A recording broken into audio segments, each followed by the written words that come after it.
cuman berpegang pada indera mata saja, antum tidak bisa ngomong, tidak bisa mengkonseptualisasi ini kopi. Ya, kalau Abid Al-Jabiri membagi epistemologi Islam itu menjadi 3. Kalau cuman berdasar pada hissi, pengalaman indrawi, antum harus membuktikan pernah melihat akhirat, tak mungkin. Jadi kenapa misalnya bumi ini mengorbit di matahari itu karena ada kelengkungan ruang dan waktu namanya.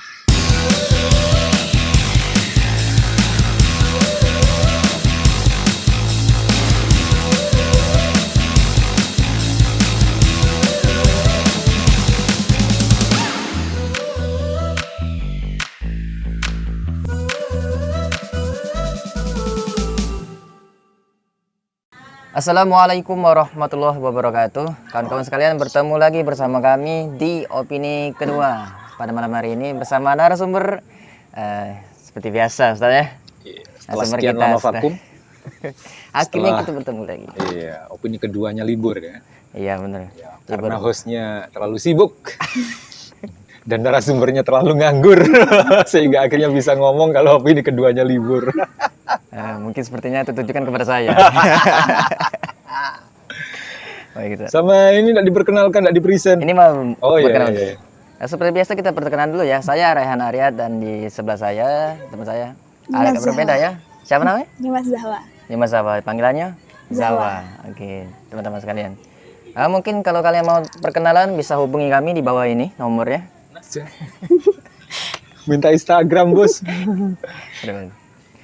Ya, Ustaz, terima kasih telah datang pada malam hari ini, Ustaz. Ya, terima kasih juga sama teman-teman sekalian juga. Nah, tema kita Ustaz mungkin agak lumayan berat ya. Wow. Seberat apa nih ya? Seberat Jawa? Mungkin menurut Ustaz tidak ya. Mungkin bagi kami saja. Tapi tema kita tuh filsafatnya tentang ini, Ustaz. Keren. Filsafat? Oke. Oke, bisa? Iya, Oke. bisa. Ya, kita bahas tentang pengetahuan, Tad. Pengetahuan apa filsafat? Filsafat pengetahuan. Temanya, Tad, filsafat. Iya, oke. Nah, kita bahasnya tuh tentang pengetahuan manusia itu ada indrawi, Tad. Iya. Nah, ada yang ngomong kalau sebenarnya pengetahuan manusia itu cuma sebatas panca indrawi. Iya. Apa yang kita rasoi, apa yang kita jingok, apa yang kita sesuai pengalaman tadi ya. Nah, itu merupakan kebenaran yang satu-satunya kebenaran. Pengetahuan itu katanya. Nah, menurut sudut pandang filsafat ya. Kadang Ustaz pakarnya filsafat ya? Enggak juga. Pernah belajar tuh kan. Pernah belajar dikit aja. Ya, mungkin di sini pakarnya Tad. Pada kali ini. Pakarnya ada yang lebih pakar lagi gitu. Pernah sedikit tahu gitu. Iya. Ya pernah belajar filsafat dikit, pernah belajar agama dikit, pernah belajar IPA dikit gitu, pernah belajar IPS dikit, pernah belajar nyanyi dikit tapi tidak bisa nyanyi sampai hari ini. Jadi dikit-dikit jadi bukit ini. Nah, jadi Tad, bener nggak kira-kira sebenarnya kalau pengetahuan manusia itu cuma sebatas indrawi baca? Iya. Pertanyaan benar atau tidak benar itu sebenarnya juga pertanyaan falsafati ya. Pertanyaan filsafat. Jadi dalam hal benar atau tidak benar, ya akhirnya kalau dilihat dari sudut pandang filsafat maka ya tidak ada yang benar atau tidak benar. Jadi? Iya, klaim benar dan klaim tidak benar itu pada akhirnya akan berujung pada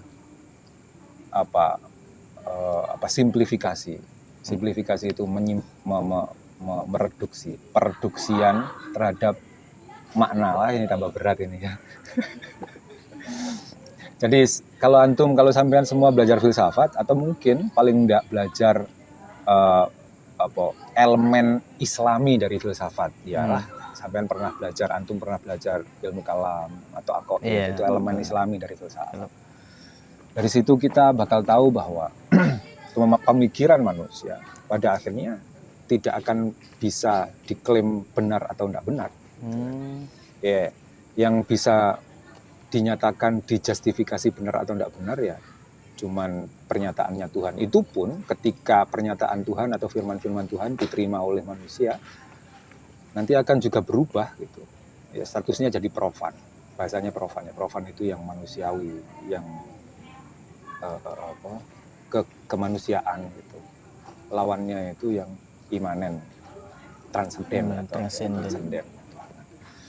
Hal yang transenden ketika sudah diturunkan ke wilayah profan, ya akhirnya ya jadi profan, kan gitu. Jadi akhirnya jadi pendapat. Maka dalam agama sendiri bahkan ada sekian banyak pendapat-pendapat, misalnya ada Asy'ariyah, ada Mu'tazilah, ada apa gitu kan. Seluruhnya mengklaim sebagai yang benar.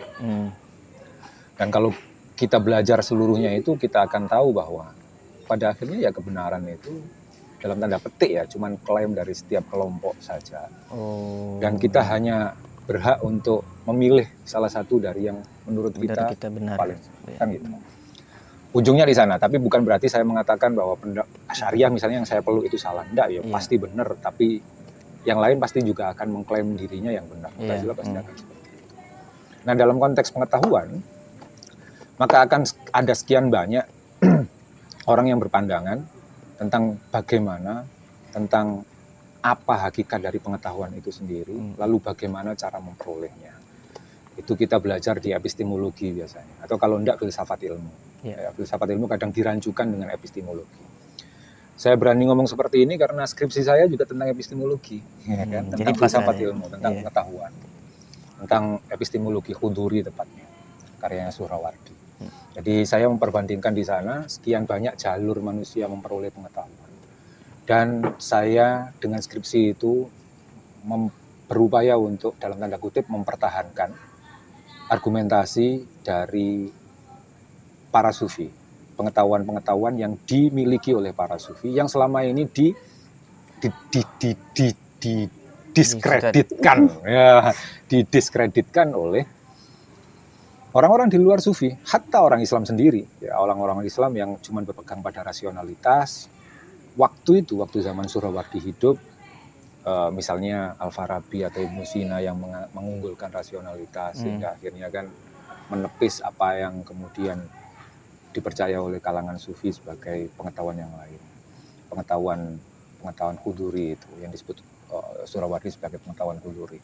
Hatta orang-orang fikih yang tidak percaya dengan pengetahuan-pengetahuan ala sufi itu ada sekian banyak. Jadi saya berupaya untuk mempertahankan atau paling tidak memperjelas atau menjelaskan cara Suhrawardi itu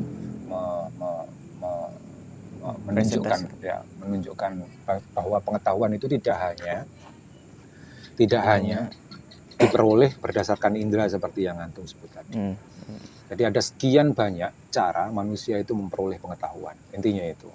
Nah, kalau ada kelompok yang hanya percaya pada salah satu saja, maka dia sudah fundamentalis lah, seperti itu, radikalis gitu ya, atau reduksionistis itu terhadap pengetahuan. Jadi secara garis besar kalau antum pernah belajar atau pernah baca, manusia itu memperoleh pengetahuan pertama-tama itu dari pengalaman. Ya kan? Yang antum sebut itu bagian dari pengalaman indrawi, ya kan? Lalu kemudian pengalaman itu disusun demikian rupa jadi serangkaian banyak ilmu. Misalnya IPA, ilmu pengetahuan alam, itu berdasar observasi, berdasarkan pengalaman-pengalaman tentang sifat-sifat dari materi, sehingga akhirnya misalnya ada kesimpulan bahwa air itu kalau dipanaskan mendidih, kenapa kok seperti itu, dan seterusnya. Lalu ada pengetahuan rasional, pengetahuan yang sebenarnya hanya diperoleh secara rasional. Antum sampai hari ini bahkan nggak tahu hari itu seperti apa. Hari. Yang antum tahu itu kalender. Hari itu sebenarnya seperti apa? Hari itu hanya ada di kepala kita. Hari itu sifatnya rasional. Juga angka, hitungan. Ya kan? Yang antum sebut sebagai angka 1, bentuknya tegak itu representasi saja dari apa sesuatu yang ada di pikiran. 2 ditambah 2 sama dengan 4, itu semuanya serba rasional itu. Dan tidak kita temukan bentuknya di alam fisik. Ini alam fisiknya. Lalu kita hitung menjadi 2, itu konseptual banget tuh. 2-nya itu cuma ada di kepala kita. Itu namanya rasional, pengetahuan rasional. Pengetahuan yang bersifat akli gitu ya. Akal. Iya. Nah, dalam pembabaran yang lebih jauh sebenarnya. Dua pengetahuan ini dalam konteks agama Islam itu disebut sebagai pengetahuan bakhtiyah, deskriptif, husuliyah. Ya. Nanti ada pengetahuan huduriyah, yaitu yang pengetahuan-pengetahuan yang dialami oleh kaum sufi. Nah, itu nanti jauh lah. Pendeknya, sesuai dengan pernyataan tadi, kalau ada orang yang mengklaim bahwa hanya satu pengetahuan saja yang sah, maka dia sudah reduksionistis. Nah, termasuk ini yang dilakukan oleh sekelompok atau beberapa banyak kalangan ilmuwan modern atau ilmuwan kontemporer. Mereka hanya percaya kepada bentuk pengetahuan indrawiyah saja. Nah, yang seperti ini disebut kalangan positivistik namanya. Positivisme. Ya, ngikuti pandangan atau ngikuti filsafatnya Auguste Comte. Oh ya, tentu. Ya.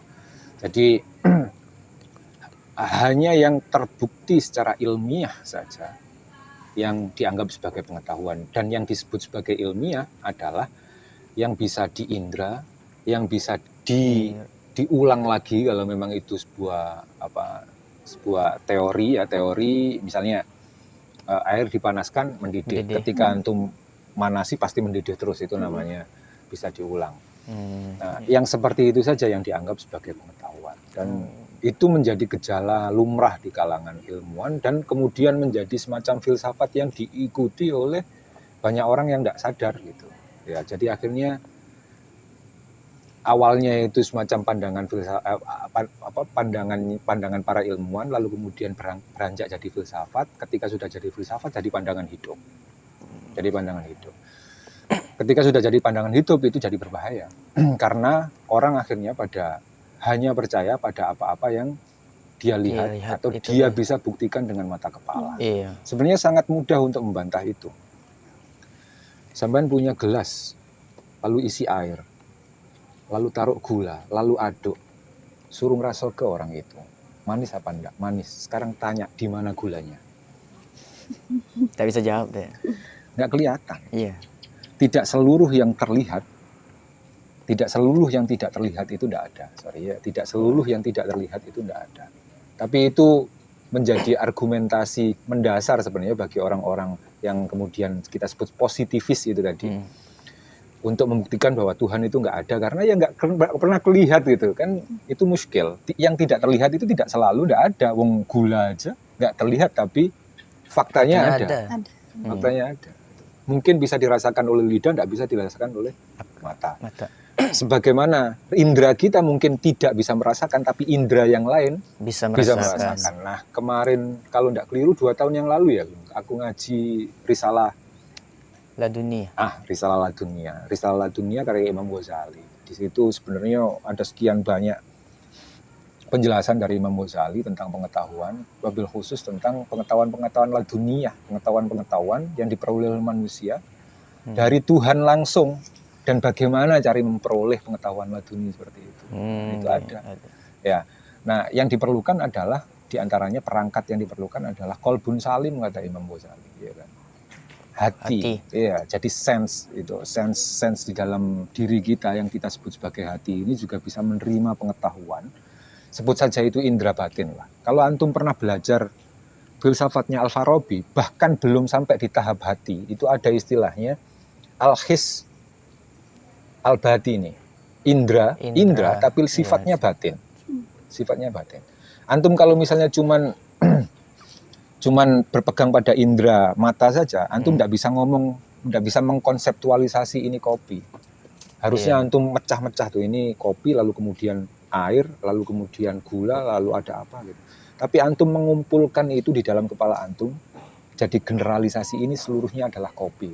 Nah, penggeneralisasian ini itu terjadi di otak atau terjadi di kepala. Tapi dasarnya adalah his, dasarnya adalah indra. Itu namanya indra batin. Kata Al-Farabi, itu belum di level hati loh itu. Baru yang itu sudah tidak kelihatan itu, konseptual, hal yang konseptual itu sudah tidak kelihatan. Tapi nah gitu ya, jadi kalau ada orang lagi-lagi itu tadi, sekalipun sufi ada beberapa yang juga radikal, yang cuma percaya bahwa pengetahuan itu cuma indrawi saja, bukan yang batini saja, batini sufi saja, kan. Iya. Ada orang yang juga percaya bahwa pengetahuan itu ya cuma berdasar pada Quran hadis saja, pengalaman yang lain-lain tidak diamalkan, yang kayak gitu. Dan juga ada yang positivis tadi. Itu rata-rata orang modern, orang kontemporer yang bersentuhan dengan apa namanya riset-riset ilmiah, gitu ya, sehingga akhirnya tidak percaya. Sehingga mereka juga mungkin tidak percaya dengan Tuhan, ya kan, karena mereka lebih meyakini teori Big Bang. Itu sebenarnya kan teori saja, teori yang juga tidak pernah dibuktikan faktanya, tapi dipercaya ada Big Bang alam ini. Tahu Big Bang? Tahu teori Big Bang? Iya. Teori ledakan besar, bahwa alam ini itu dimulai dari sebuah ledakan besar. Iya. Yang setiap orang juga sebenarnya tidak bisa membuktikan apakah benar terjadi ledakan itu atau enggak. Ini jadi teori, tapi diimani oleh para ilmuwan-ilmuwan itu. Mereka sebenarnya juga beriman tuh. Iman pada teori, tapi kalau kita kan iman kepada agama ya, pada faith gitu, ada percayaan. Faith itu selalu, kalau di barat sana selalu dibandingkan dengan science. Ya. Seperti itu. Berarti sudah selesai? Belum? Oh, masih.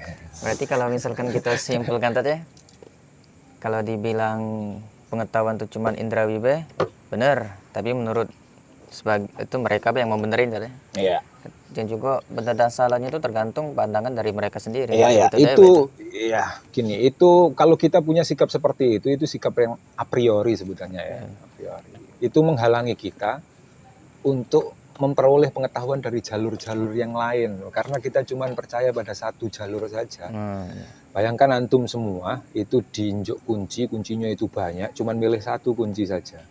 Sementara kunci yang lain itu mengarah ke tempat-tempat yang mungkin lebih oke daripada kunci yang antum pilih. Nah, itu karena a priori, ya, karena a priori meninggalkan pilihan-pilihan yang lain itu dan hanya percaya pada satu. Sudah seperti itu, sudah a priori ngotot, lalu kemudian mengatakan kunci-kunci itu semuanya tidak berguna, itu sungguh terlalu. Tebang Haji Roma Irama terlalu, gitu kan. Jadi bukan selain dari indrawi, pengetahuan juga akal dari itu ya? Iya, akli, rasional. Selain dari ilmu hisi ya? Iya, hisi sama akli. Sama kolbi atau batini gitu ya. Iya. Kalau di Islam ada 3, selain Quran juga ya. Kalau Abid Al-Jabiri membagi epistemologi Islam itu menjadi 3. Yang pertama itu epistem bayani, pengetahuan yang didasarkan pada teks. Teks itu teks Al-Quran, teks hadis gitu-gitu ya. Jadi teks Al-Quran itu adalah teks suci yang dipercaya oleh umat Islam sebagai mengandung kebenaran yang paling tinggi, sehingga akhirnya pengetahuan-pengetahuan yang dilahirkan darinya itu juga termasuk sebagai pengetahuan. Misalnya antum semua percaya bahwa sholat itu wajib, atau dalam Al-Quran disebut bahwa nanti itu ada akhirat. Itu dapat dari mana? Dari Al-Quran. Bahwa setelah mati nanti itu ada kebangkitan. Antum tahu itu dari mana? Kan belum ngalami. Kalau cuman berdasar pada hisi, pengalaman indrawi, antum harus membuktikan pernah melihat akhirat, tak mungkin. Nah, yang dalam konteks kita ini disebut sebagai sam'iyat. Tapi sam'iyat pun akhirnya dasarnya adalah ini tadi. Bayani. Ya, epistem atau nalar bayani. Yang kedua, nalar akli, rasional atau nalar burhan. Luqman adalah manusia. Seluruh manusia mati. Kesimpulannya? Luqman pasti mati. Kesimpulan Luqman pasti mati itu dihasilkan dari premis mayor tadi. Silogisme. Silogisme. Oke, itu bagian dari nalar burhani. Ya, silogisme seperti itu. Nanti Zawa belajar atau mantik tuh. Ya, di semester berapa? Belum ya kamu? Kamu juga belum ya? Ya, belum. Silamo kalau nanti pada akhirnya belajar itu. Yang ketiga, nalar irfani. Ya, iyalah nalar irfani itu nalar hati, intuisi. Kalau dalam konteks tafsir masuknya tafsir isyari gitu, ya. Jadi pengetahuan-pengetahuan yang diperoleh secara langsung dari Allah, dari Tuhan. Langsung ke hati dah. Ya, langsung ke hati orang yang dikehendaki olehnya. Nah, seperti itu. Itu dalam Islam epistemnya ada 3 itu. Nah, orang-orang modern yang mungkin juga tidak beragama Islam hanya menyandarkan diri pada sebagian dari nalar burhani. Sebagian saja. Sebagian, Pak. Iya, Sebagiannya saja, lagi itu indrawi. mengingkari. Ya. Misalnya berdasarkan pengetahuan, berdasarkan percobaan, batu ketika dilempar pasti akan jatuh ke bawah. Berulang kali dilempar pasti akan jatuh ke bawah. Akhirnya muncul teori general, benda yang dilempar di atas pasti akan jatuh ke bawah. Ya. Itu jadi premis mayor tuh. Premis mayor ya kan. Benda yang jatuh ke atas pasti akan jatuh ke bawah. Premis mayornya seperti itu. Rehan kulempar ke atas. Kesimpulannya rehan pasti akan jatuh ke bawah. Ya, itu sudah akli itu. Nah, yang pertama tadi untuk mendapatkan kesimpulan pertama tadi berdasarkan penelitian entah indrawi segala macam. Hasilnya akhirnya menghasilkan kesimpulan itu. Nah, itu berarti kan orang-orang yang hanya berdasar pada kajian-kajian itu, berdasar pada apa? Penelitian percobaan itu hanya menyadarkan diri pada sebagian saja dari nalar burhan. Sementara nalar dalam agama Islam, epistem dalam agama Islam itu lebih luas. Ya, jadi itu tadi kalau kita a priori pada hanya salah satu epistem saja, satu nalar saja, maka kita menutup diri dari kemungkinan untuk mendapatkan pengetahuan yang lebih dan kebijaksanaan yang lebih dari nalar-nalar yang lain. Padahal bisa pandangan mereka tuh dipatahkan dengan pandangan yang lain, keyakinan dengan yang lain. Karena tidak kita pungkiri juga, bisa jadi kebenaran kita tuh ya relatif, dan bisa juga dipatahkan dengan kebenaran yang lain. Jadi balik lagi itu kan, kalau bisa dibilang indrawi ini sifatnya relatif. Relatif. Kebenarannya itu relatif. Indrawi pun akhirnya relatif. Misalnya gini, ada ini contoh pengetahuan indrawi yang kemudian sangat relatif, dan contoh ini sangat familiar ya, sangat sering dikemukakan. Ada sekian banyak, sebut saja ada 5 orang buta atau 3 orang buta yang ketiga-tiganya itu disuruh masuk ke dalam satu ruangan. Di dalam ruangan itu ada gajah. Ada gajah. Si orang buta itu dipersilahkan untuk memegang salah satu dari anggota tubuh gajah dan dipersilahkan untuk mendeskripsikan gajah itu seperti apa. Satunya megang belalai, satunya megang kaki, satunya megang buntut. Ya kan? Dengan rasanya masing-masing, dengan pengalaman indrawinya masing-masing. Yang megang buntut akhirnya mendeskripsikan gajah itu kecil. Karena buntut. Karena buntut kecil.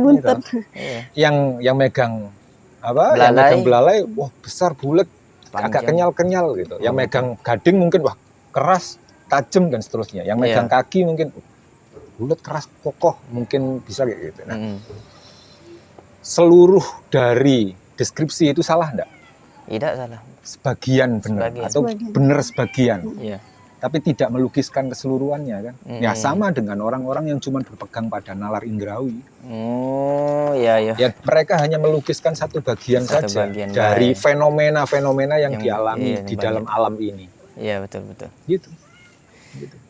Berarti ini beliau cuman sebagian terpecah ya berarti.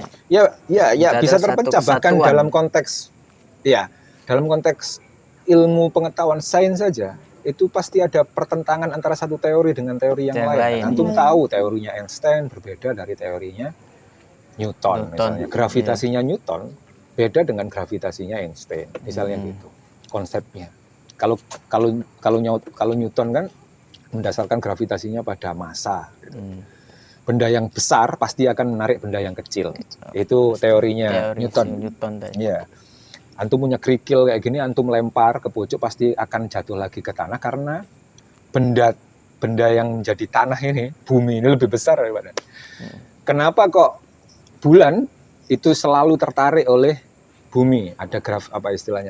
Iya, gravitasi ditarik oleh bumi. Ya karena bulan lebih kecil dari bumi. Ya kenapa kok ada evolusi matahari ke bulan? Bumi dan planet-planetnya itu berputar mengelilingi matahari. Rotasi. Berevolusi ya. Evolusi apa itu? Kalau berevolusi itu kalau rotasi itu pada dirinya sendiri, kalau evolusi itu pada anunya. Nah, kenapa kok seperti itu? Karena bumi lebih kecil daripada matahari karena itu dia tertarik ke orbitnya matahari terus. Itu konsepnya Newton. Bener enggak tapi? Bener. Gravitasi dengan konsep seperti itu bener. Tapi benernya bener separuh yang akan disempurnakan oleh Einstein. Einstein nanti juga akhirnya akan disempurnakan lagi oleh teori-teori. Karena itu tadi, karena belum sepenuhnya orang-orang buta ini melihat gajah. Mereka hanya masih melihat sebagian-sebagian. Melihat masih bagian kakinya saja. Gravitasinya Einstein gimana? Einstein malah menjelaskan gravitasi itu adalah efek dari ruang lengkung atau kelengkungan waktu. Tambah pening aku kalau jelas ke. Kenapa ada gravitasi? Kenapa misalnya bumi ini mengorbit di matahari itu karena ada kelengkungan ruang dan waktu namanya. Itu tambah ribet lagi tuh. Tapi penjelasannya gitu. Itu menyempurnakan penjelasannya Newton. Nanti Einstein juga akan disempurnakan oleh misalnya Stephen Hawking. Stephen Hawking nanti belum ada penerusnya karena baru meninggal kan. Ya kan mungkin antum kamu ya kan terus ke dia ya. Dan seterusnya. Tapi ya. Ilustrasinya mirip dengan itu tadi. Ya, seluruh orang dengan sudut pandangnya adalah para orang buta yang memegang sebagian dari organ tubuh gajah. Dan untuk melukiskan keseluruhannya kayaknya masih butuh waktu yang agak panjang atau mungkin justru enggak bisa. Wongnya buta kok. Ya kan? Buta. Manusia punya kelemahan lah pendeknya. Yang sempurna itu ya cuma Allah. Kan gitu buat orang beragama. Tapi kalau Hawking dengan pongahnya pas ngomong kayak gini, nanti kalau ilmu pengetahuan itu sudah pada tahap advance, tahap puncaknya, pada saat itu manusia ketemu Tuhan. Ada itu. Ya, pernah dengar kan? Pernah. Ya. Dan katanya nikmat paling besar bagi seluruh manusia, bukan cuma Islam, katanya adalah melihat Tuhan gitu. Ada puncak paling tinggi katanya. Tapi mungkin enggak itu? Mungkin saja kalau Allah menghendaki. Sekarang saja ada orang kok nunggu ilmu pengetahuan sampai pada tahap yang advance. Sebenarnya manusia bisa bertemu dengan Tuhan, melihat Tuhan dengan jalur pengetahuan yang lain, nalar irfani, pakai ala sufi, lah udah duluan gitu. Ya kan? Yang indrawi masih belum, masih jauh. Masih terjebak di lingkaran situ saja. Oke. Jadi gimana, Zahwa? Ada Einstein? Oke. Kan pas Zahwa belajar filsafat kemarin tuh ya. Jadi kayak gini tuh. Ada orang yang bilang kalau manusia itu tuh masih keturunan kera gitu. Itu benar apa enggak sih, Tat? Nah, tadi ini benar atau enggak itu juga pertanyaan. Falsafat ya. Soal benar atau enggak dalam konteks filsafat itu nanti ada teorinya ya. Teori benar atau enggak, falsifikasi kayak gitu-gitu ya. Tapi oke lah. Sekarang lihatnya dari sisi mana? Kalau dari sisi keagamaan ya pasti salah karena kita tahu bahwa dalam konteks keagamaan manusia itu dianggap sebagai keturunan dari Nabi Adam. Dan Nabi Adam pasti manusia. Kalau kamu ngomong Nabi Adam itu kera kan enggak enak. Bukan enggak enak itu kualat kamu sama Nabi Adam gitu kan. Manusia pertama buat kita adalah Nabi Adam. Ya. Tapi yang membuat orang-orang berpendapat bahwa manusia itu berasal dari kera itu pertama-tama kan karena temuan-temuan antropologis kan, ya kan, bahwa ada temuan tentang manusia zaman purba yang rahangnya itu seperti ini. Ketika dikonstruksi itu kok mirip dengan kera, mirip dengan tulangnya kera. Ya jangan-jangan mungkin zaman-zaman itu manusia kita itu ya bentuknya seperti ini, mirip-mirip saja, tapi bukan berarti itu kera kan gitu. Itu mudahnya kan kayak gitu. Tapi kalaupun manusia itu anggaplah ya bagian dari evolusi dari ya sebenarnya evolusinya kan bukan cuma kera saja kan ya kan awalnya kan dari organisme yang paling kecil lalu kemudian berjuta-juta tahun berubah jadi awalnya di air lalu kemudian meloi logika itu air ada itu. Yang seperti itu masih memungkinkan juga untuk diikuti gitu karena Al-Quran sendiri sebenarnya tidak memberikan Al-Quran sendiri sebenarnya memberikan kemungkinan dalam konteks keagamaan ya, memberikan kita kemungkinan untuk menafsirkannya dengan cara metaforis. Misalnya nih, kalau di Al-Quran disebutkan penciptaan alam itu selama 7 hari. Ada 7 hari. Kalau memang penciptaan alam itu diciptakan oleh Allah, kenapa Allah sampai membutuhkan 7 hari? Tinggal gitu aja sebenarnya. Iya. Nah, ada sejumlah ulama yang kemudian atau ilmuwan belakangan yang kemudian menafsirkan 7 hari itu 7 masa, dikaitkan dengan masa-masa yang umumnya bahkan disepakati oleh kalangan ilmuwan memang fasenya itu ada 7 lapisan. 7 lapisan. Nah, sekarang saya itu juga lagi dalam proses nulis tentang penciptaan alam ini juga dalam konteks tafsir ya. Lalu kemudian saya ingin menghubungkannya dengan salah satu teori kuantum, fluktuasi kuantum. Iya. Jadi ada teori namanya fluktuasi kuantum, di mana teori ini mungkin saja sebenarnya dipakai untuk menafsirkan Al-Quran kan gitu. Karena Al-Quran sebenarnya juga terbuka untuk ditafsirkan dengan cara seperti itu, sekalipun mungkin ada beberapa orang yang akan mengatakan itu sebagai pemaksaan kayak gitu. Tapi kan ini untuk menyelidiki kemungkinan bahwa Al-Quran itu juga sebenarnya bisa sesuai dengan sains. Sesuai dengan sains. Hatta tentang itu tadi, tentang kera mungkin ya kan.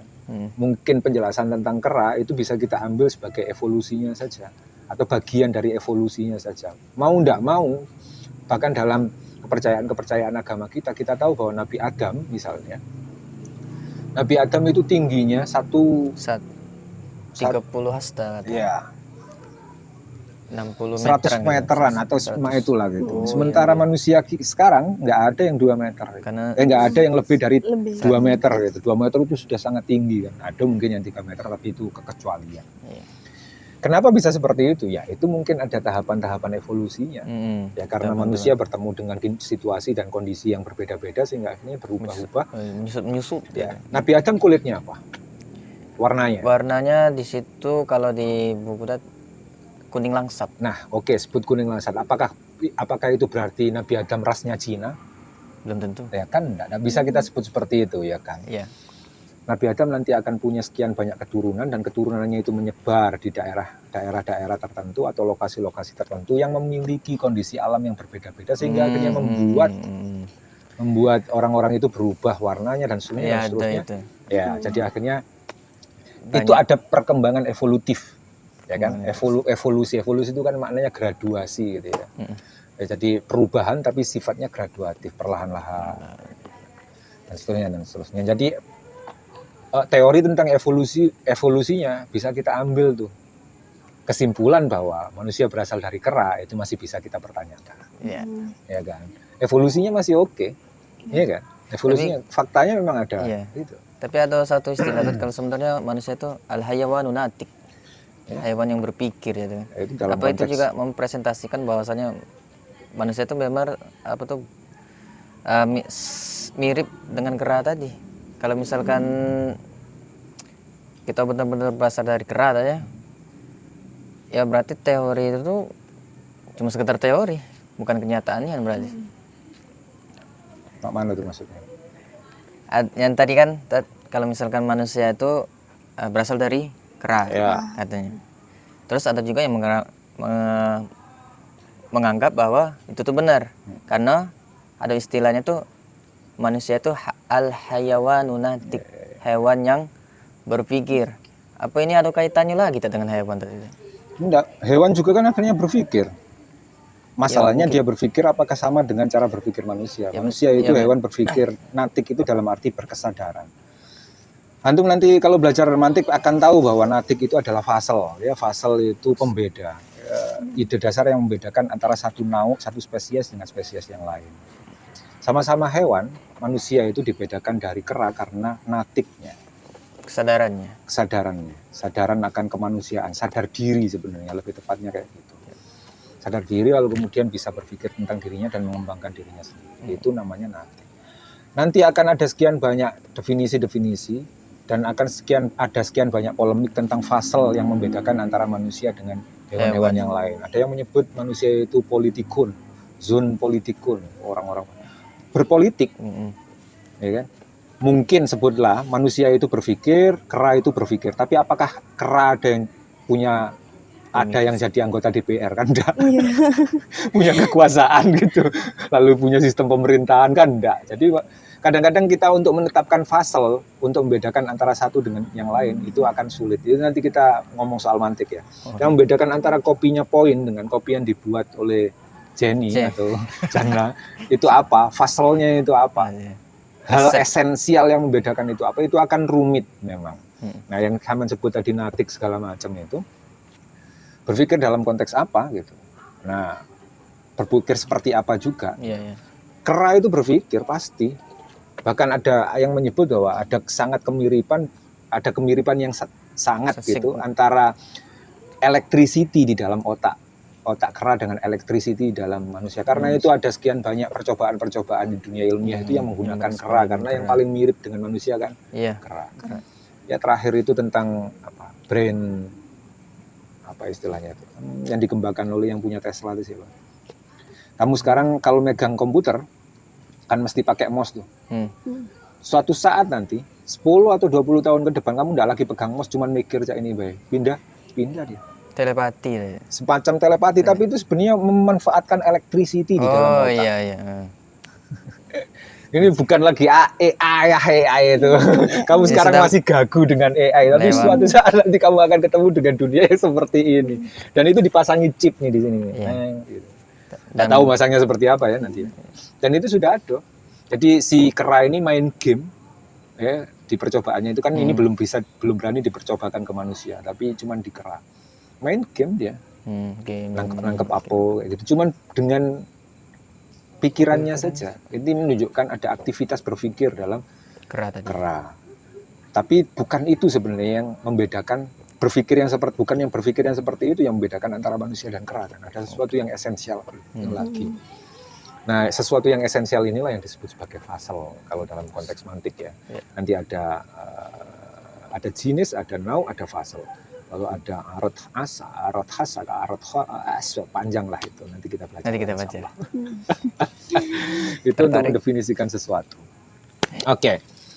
Nah, apakah cara berpikir manusia ini merupakan evolusi dari cara berpikir kera? Nah, itu masih diperdebatkan. Ya, jangan-jangan memang dari awal kita ya cuman sama jenisnya saja, genusnya saja, tapi spesiesnya memang sudah berbeda. Ya kan, manusia itu satu genus dengan kera. Tapi tidak satu spesies kan gitu. Ya, itu sebutan-sebutan saja. Tapi kalau Darwin segala macam akhirnya percaya itu. Nah, kalau kita ya itu tadi yang saya sebutkan, evolusinya bisa kita ambil, tapi kesimpulannya bahwa manusia itu berhubungan dengan kera jangan-jangan keliru. Jangan-jangan. Ya kan? Itu cuman hipotesis saja. Hipotesis dia saja. Kalau diimani ya hipotesis itu kan masih bisa ditentang. Belum jadi teori yang paten baku gitu, seperti teorinya relativitas khususnya Einstein misalnya kan. Akan lebih dalam lagi kalau ngomong itu. Ya, pernah belajar sedikit saja. Kita minum dulu tadi. Ini tidak dikasih kopi, kasihan. Tidak lanjut. Oke, seperti itu. Jadi kamu boleh nggak setuju dengan pernyataan bahwa manusia itu asalnya dari kera, tapi juga boleh-boleh saja setuju. Tapi kalau kamu setuju berarti seolah-olah kamu mengatakan bahwa Nabi Adam itu kera. Kan nggak enak gitu ya. Oh, iya. Evolusinya masih tetap bisa kita ambil. Oke, teori. Ya, jadilah teman-teman pembahasan kita malam ini ya. Bener dah tadi tuh pertama tadi saya yang pengetahuan manusia itu indrawi bener-bener baik bagi mereka yang mengimani itu kan. Tapi di lain hal juga ada ilmu lain rasional ya, rasional, pengetahuan batin dan seterusnya. Pengetahuan tekstual ya. Burhani, bayan, irfan itu. Dan itulah teman-teman sekalian. Dan juga untuk teman-teman sekalian boleh di-sharing dulu. Apanya yang perlu di-sharing? Perkataan-perkataan itu. Jangan langsung. Oke. Oh, disaring. Disaring. Oh iya, saring, disaring. Di-sharing itu disebar berarti. Salah sebut. Saring sebelum sharing. Oke. Aduh, kacau ini. Ini karena salpok tak ada Zahwa deh. Oh, iya. Enggak gigit Zahwa kan? Tidak. Baik, mungkin sampai sini toh ya. Insya Allah kita bertemu lagi di episode yang berikutnya. Saya Rehan Aryad dan Nyiman Zahwa. Dan narasumber kita juga Ustadz Lukman.